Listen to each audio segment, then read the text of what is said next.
Hello, boom, boom. Here we are. And we're live. And before you ask, my t-shirt says, likes don't pay the bills. Subtle message there. Guys, I'd like you to make a warm welcome to Kate Trevillian, who's joining us here on Monday Night Live. Quick introduction to a couple of housekeeping things before I introduce Kate. If you see the lovely Gemma Goodchild popping around in the chat, whether you're on YouTube, Facebook, or LinkedIn, she is representing the Bibby Consulting Group team today and is there to address any of your questions. As we go, feel free to drop questions into the chat, so we'll address them at the end.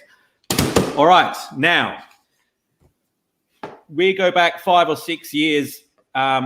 I'd been through Tony Robbins training. I did the Unleash the Power Within. I did the Date with Destiny, and I thought I've got to keep coming back to this environment. Decided to volunteer to be a mic runner for Tony Robbins. And as a result, met some amazing people, one of which is Kate, who's joining us today. Kate is one of the most sought after life coaches in Australia and New Zealand. She's not a big self-promoter, but she's very sought after. She only works with 15 clients at one time. She's helped me a lot through my personal life and my business over the years. And it's a great pleasure to have you here today. Kate, welcome. Thank you. Thanks, Nat. It's great to be here. I'm really excited to be with your team, your people, your community. We've already got the chats going bananas. We've got Jermaine, we've got Hillary, Hillary Santa Maria, she's on the call. Shane's here. Oh, how exciting! Hi, Jermaine. Let us know where you're tuning in from, guys. What city you're? I'm keen to know where you're tuning in from. Shane. Kate. Yes. When you're at a cocktail party and somebody asks you, "What do you do?" How do you normally explain what a life coach does? I start with, "I'm a transformational life coach," which normally leads straight into the next question, which is, "What is that? What do they do?"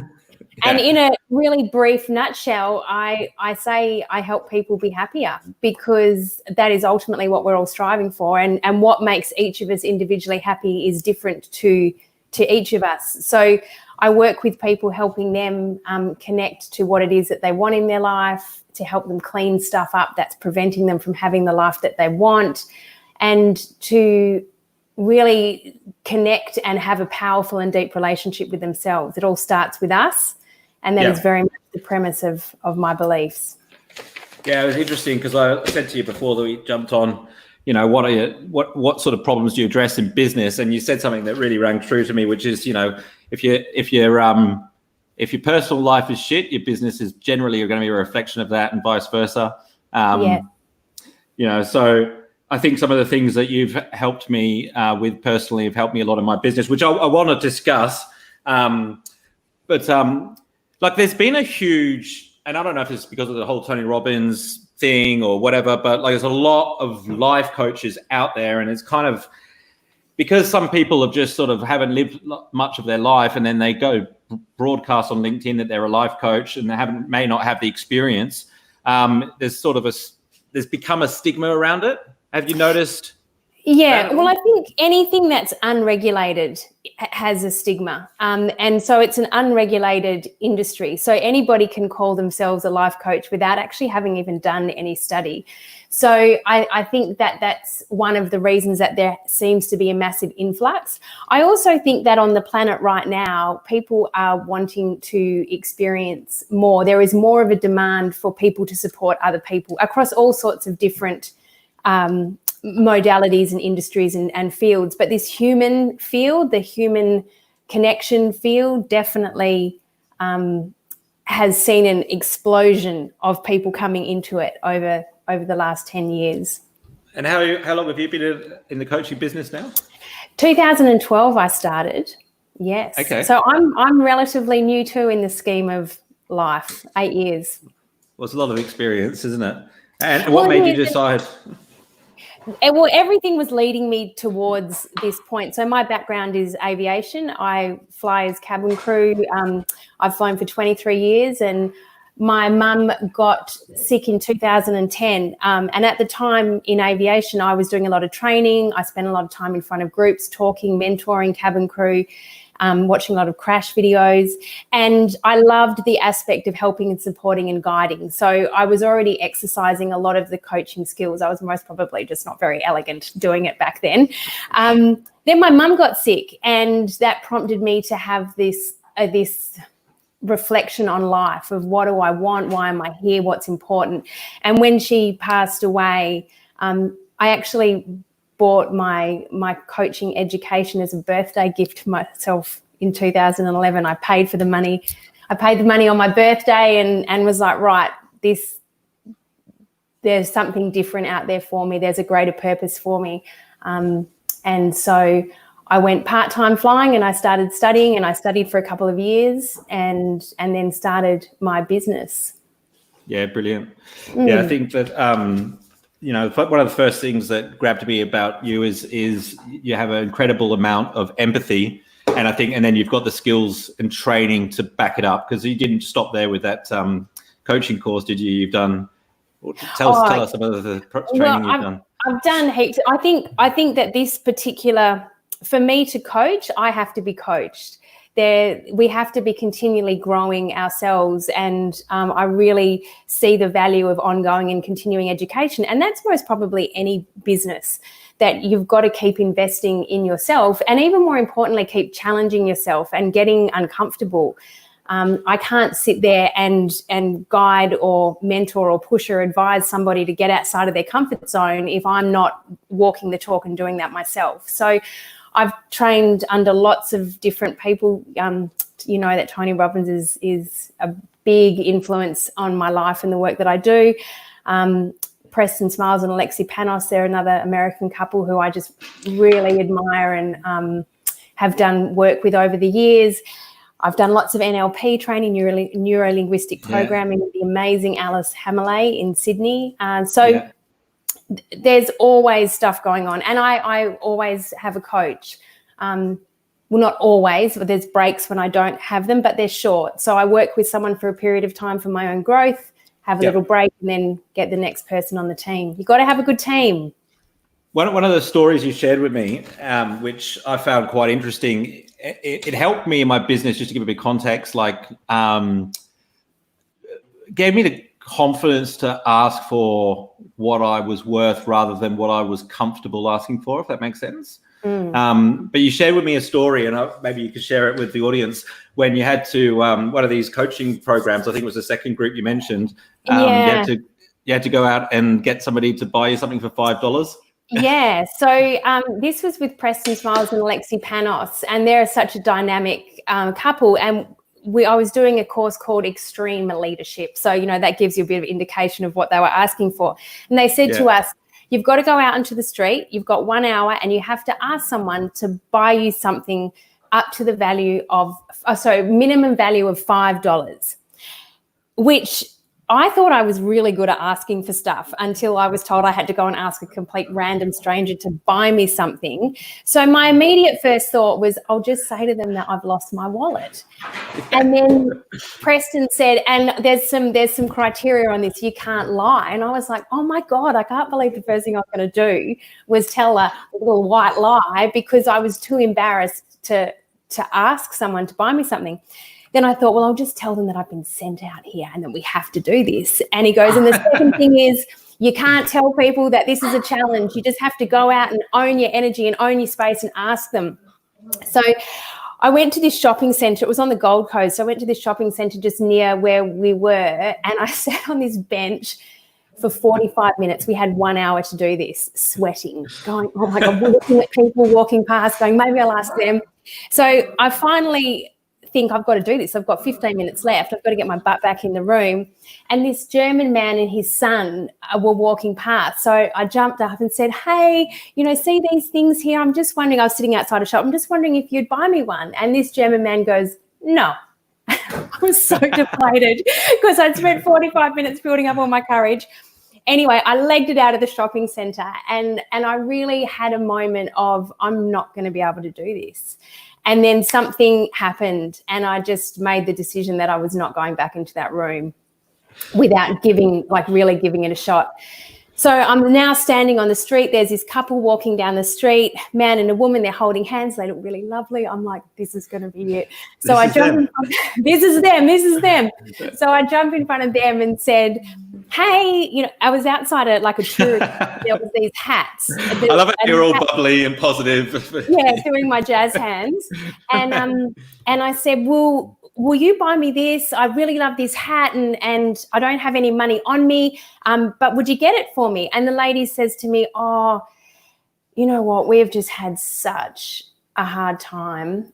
We've got no money and da-da-da. And I immediately start placating. Oh, my God, it's totally fine. Don't even worry about it. The way we do the little things is the way we do the big things. And this exercise gave me so much insight into how do I show up. So anyway, I'm placating. Don't worry. Hope everything works out well for you. Have a beautiful day. And I wave them off down the street. Meanwhile, the clock's ticking. Meanwhile, the clock's ticking. Right? I was a smidge late back into the room.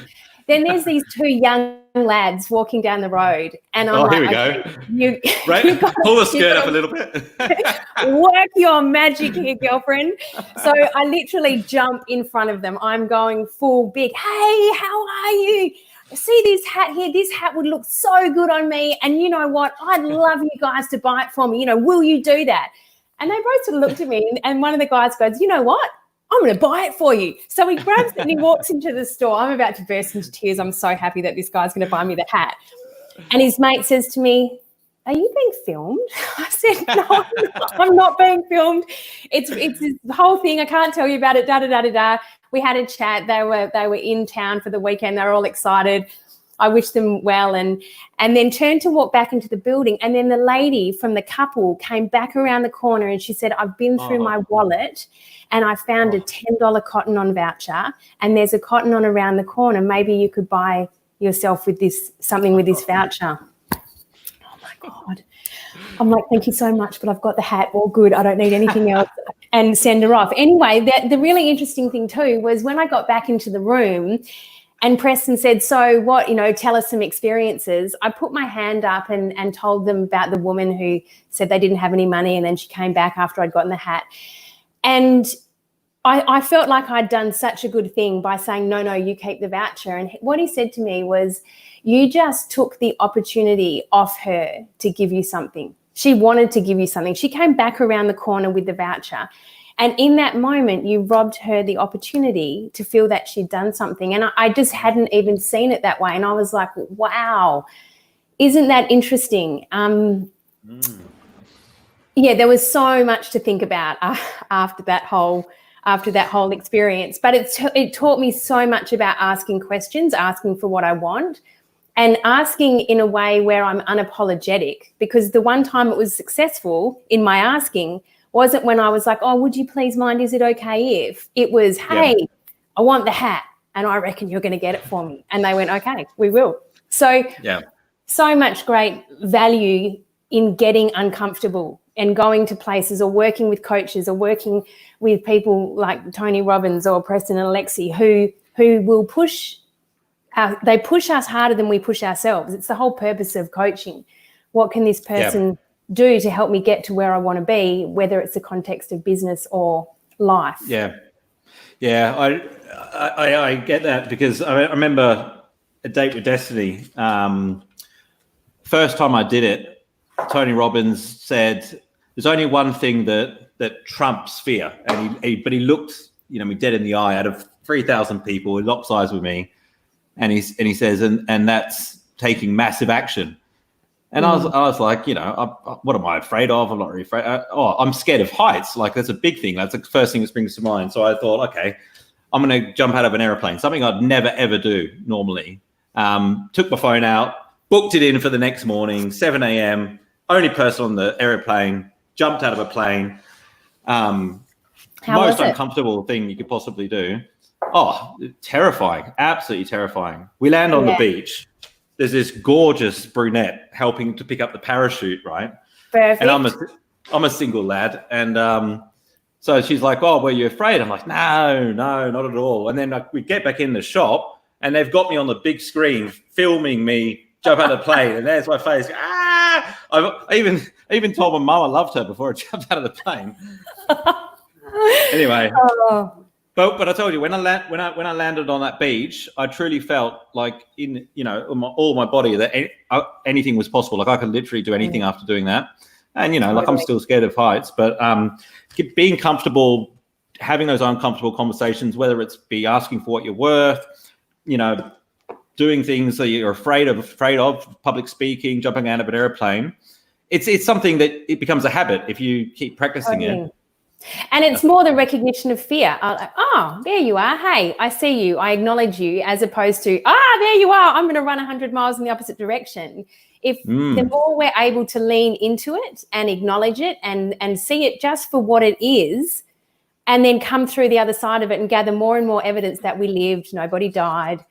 Yeah. That we actually have an amazing feeling of success and accomplishment on the other side of it, whether it's asking for a $5 hat or jumping out of a plane or asking somebody you like out on a date. It doesn't matter what it is. It's just feeling the fear and doing it anyway, to quote someone very famous. Can't remember who said that. Well, in the past few months, COVID has obviously challenged a lot of us in a number of ways, which are pretty obvious. Some of the ways which may not be as obvious are like fulfilling our human needs. And I think one of the human needs, which I think that has really brought to the surface, is that need for certainty, which has tested a lot of relationships. I've just found out today that domestic violence is at the highest it's ever been. The divorce rate is increasing. On the other hand, I think we're going to have more babies in 9 months' time. Totally. I completely agree. What are some of the issues that you see come up over the past few months that have there been any trends? Yeah, well, that's apparently clear is absolutely our need for certainty has been tested. And beyond that, what are the vehicles that we have to meet those needs? So say one of our major vehicles is going to work and doing our job, and now we no longer go out and do that, and we don't have other ways to meet our need for certainty resourcefully, we start to get really, really challenged. So something that's become apparent is the people who have found this easier to process, move through, adapt to, have a lot of vehicles to meet their need for certainty. And the people who have struggled have only a few, and they've most probably lost that few. They can't go to the gym at 6 a.m. now and spend an hour doing their workout and decompressing mentally and energetically. And then that then creates other challenges in life. Yeah. Does that make sense when I explain that? Can I explain that better? It does. I mean, I made a big decision during COVID to add a family member, little Marshall, who's playing behind the camera at the moment, he's ticked off a lot of boxes from me. I'm just going to jump in quickly with a question from Hillary. You touched on the fact there are so many people who are life coaches. Kate, my question is, what's your advice for someone who wants a mentor navigating the noise of everyone claiming they are skilled? You absolutely have to get in front of the person that you are going to employ, because I think rapport is so important. We learn off people we like. So until you've interviewed your coach and you make sure that it's a good fit, don't employ them. Do not employ them. Remember, you are the customer. And even though this person may have something that you believe that they can help you with, you want to make sure that they're the right person for you. You want to also make sure that they're walking their talk. I remember my dad once saying, if you ever go and get financial advice, ask the person how much they're worth and some principles around money, because a lot of people take financial advice off people who don't have any money. I'd say it's exactly the same with life coaches, that you want to make sure that the life that that person is living is congruent with the things that you also want. Yeah, that makes sense. And this leads me on to something else which you've continuously, given me a lot of advice on is, who you surround yourself with can be quite important. Do you believe in the quote that goes something along the lines of, you are the sum of the 5 closest people or 10 closest people you surround yourself with? Absolutely.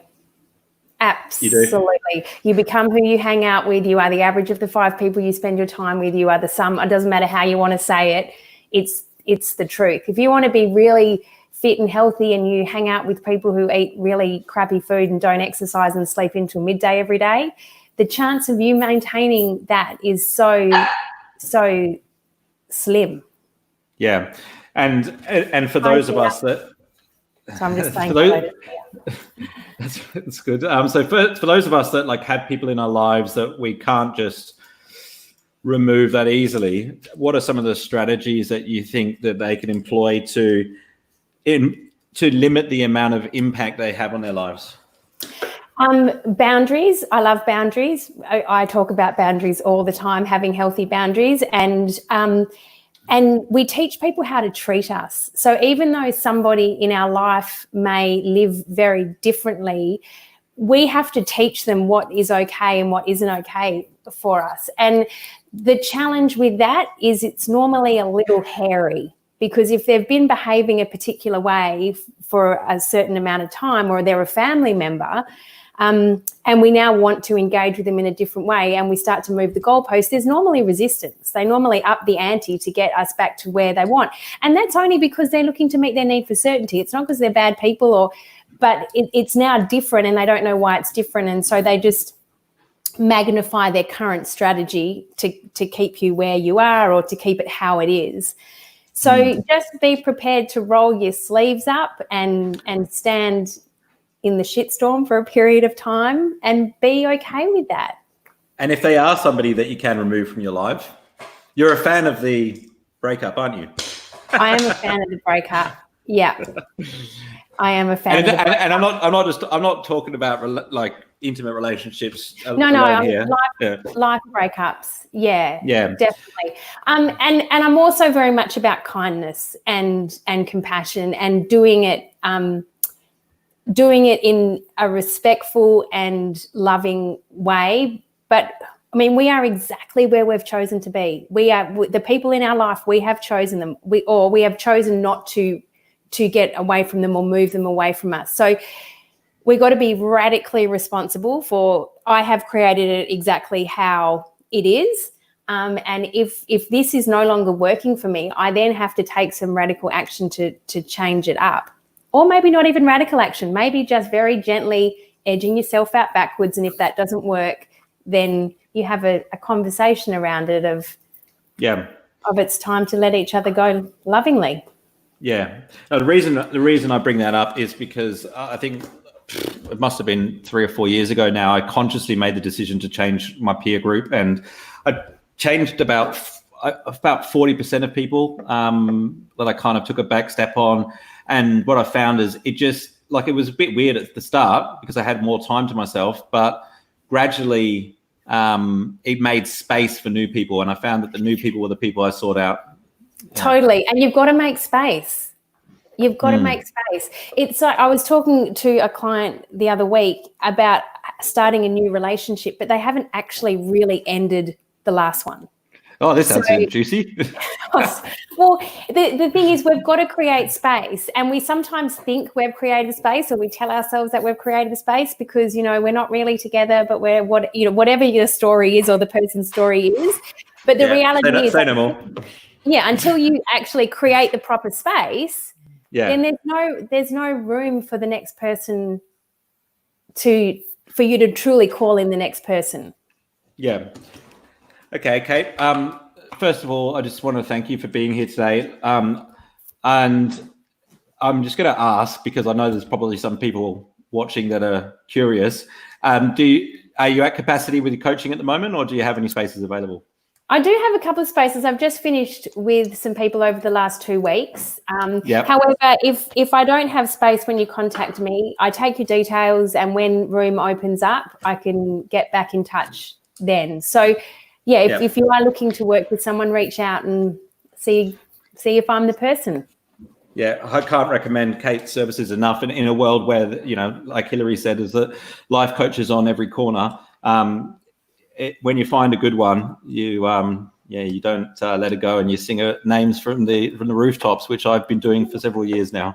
Oh, you're so kind. Thanks, Bibbs. I really appreciate it. You're a very good man. Stop. You are. Well, us eagles, we do like to fly around together. Yeah, that's it. This is Kate's alluding to a concept, where you are who you surround yourself with, and if you hang out with ducks, you're going to quack, and if you hang out with eagles, you're going to soar. Am I right? Totally. All right. Yeah. Thanks for joining us, guys. We'll see you next week on another episode of Monday Night Live. Have a fantastic week in business. Go out there and crush it. Hills, pleasure to answer your question. Bye, Khan. Thanks, everyone. Have a beautiful week. Bye.